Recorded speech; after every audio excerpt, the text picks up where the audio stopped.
Баршаңызға сәлем. Менің арнама қош келдіңіздер. Сіздермен Нұрайым. Қатырылған пирогтың рецептімен бөлісетін боламын. Өте ыңғайлы, әсіресе қонақ келетін уақытта алдын ала жасап, мұздатқышқа салып қоятын болсаңыз, уақыт алмайды.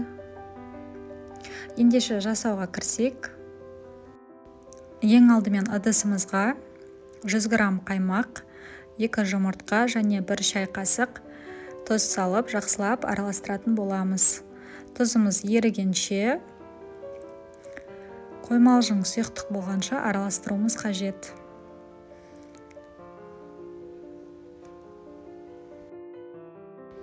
Осындай қоймалжың сұйықтық болуы қажет. Енді қамырымызды жасауға кірісетін боламыз. Ол үшін 500 грамм ұнымызға сары майды ауната отырып, күштің үлкен көзіменен өткізіп алатын боламыз. Майымыз міндетті түрде холодильниктен шыққан болуы қажет. Бөлме температурасындағы мұздатқыштан алынған май жарамайды.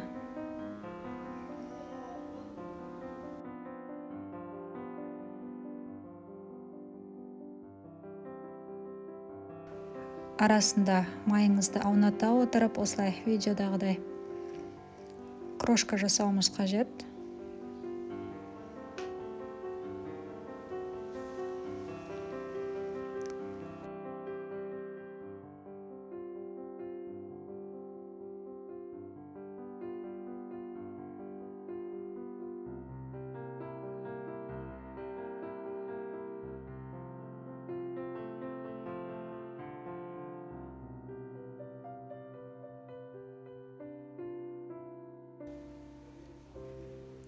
Мінекей дайын болды.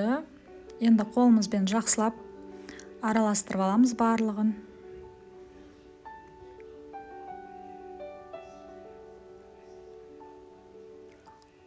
Енді қоймалжың сұйықтығымызды алып, кішкене ортасын ашып құятын боламыз.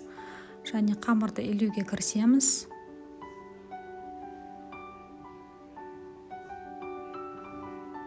Егер сіздерде қамыр илеп болған соң қолдарыңызға жабысып жатырса, ол кезде ұн қоспаңыздар. Барлығын рецепт бойынша жасауларыңыз қажет.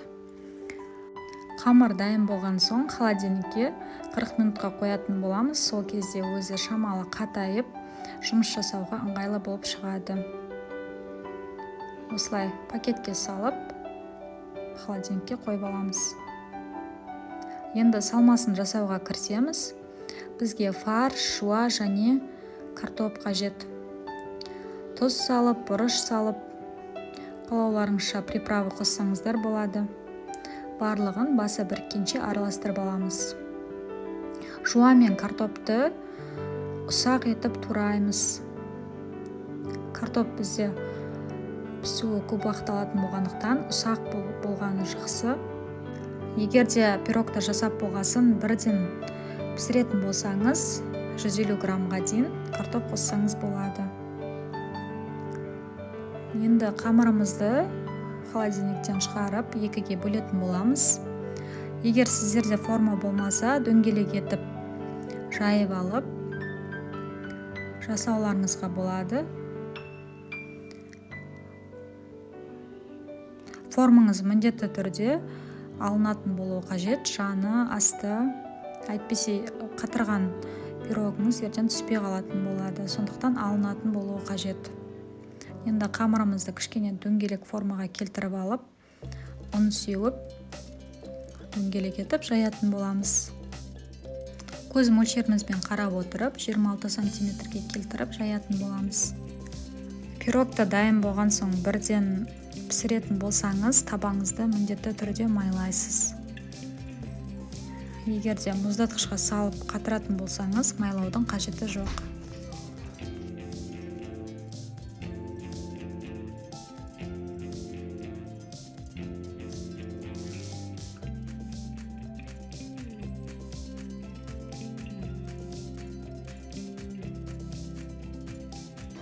Дайын болған қамырымызды осылай формамызға орналастыратын боламыз.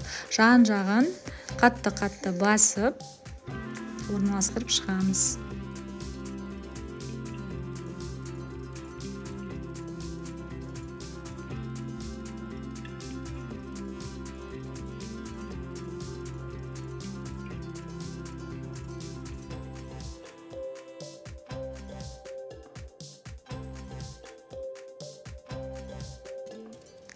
Артық жерлерін пышақтың көмегімен алып тастаймыз.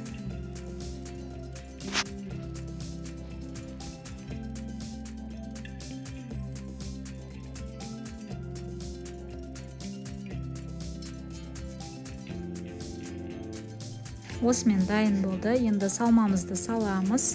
Қолымызбен басып, жақсылап жайып шығып, бір тегіс етіп жасап шығамыз.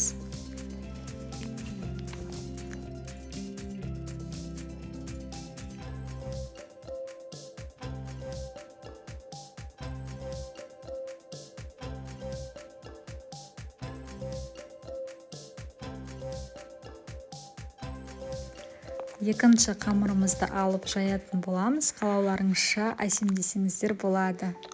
Мен тор жасайтын боламын. Осылай қамырымызды жаямыз.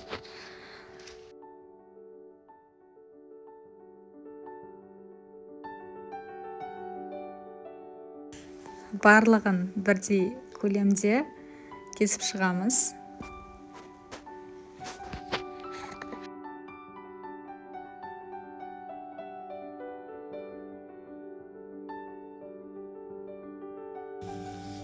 Торымызды жасауға кірісеміз.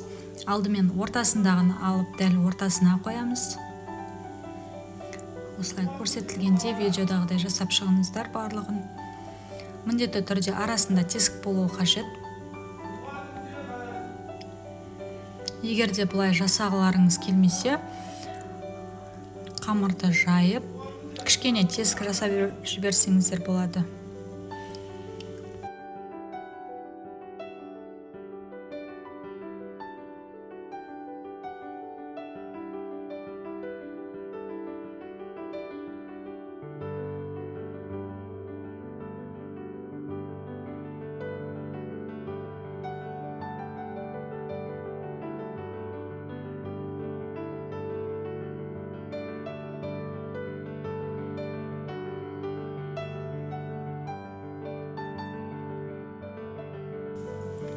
Енді жетпей жатқан жерлеріне, осы артық қалып жатқан жерлерін кесіп алып, қамырымыздың басын біріктіріп жаятын боламыз.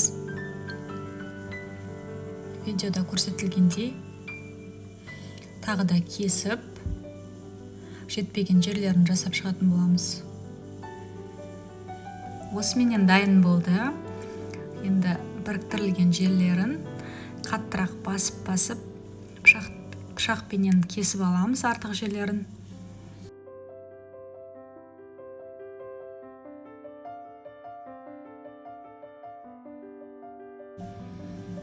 Қамырымыздың басын біріктіріп, тағы да жазып, осылай видеода көрсетілгендей жасап шығамыз. Барлығы қалауларыңызша, міндетті емес жасау.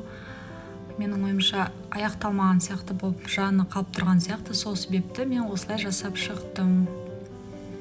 Қаттырақ қолменен басып жіберсеңіздер болады.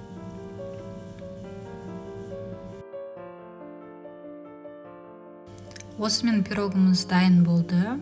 4-5 сағатқа морозильникке қатырып алатын боламыз. Осымен пирогымыз дайын. Міндетті түрде пищевой пленкамен жақсылап орауларыңыз қажет, мұздатқышта сақтау үшін. Пісіретін кезде бірден шығарып, мұздатқыштан бетіне жұмыртқаның сарысын жағып, алдын ала қыздырылған пеште 45-50 минут пісіретін боламыз. Соңына дейін қарағандарыңызға рахмет. Видео ұнаған болса, лайк басып, комментарий жазып, каналыма тіркеліп кетуді ұмытпаңыз. Бұйырса, келесі видеомда сырникидің қатырылу жолын рецептімен бөлісетін боламын. Жіберіп алмаңыздар. Сіздермен болған орайым. Сау болыңыздар.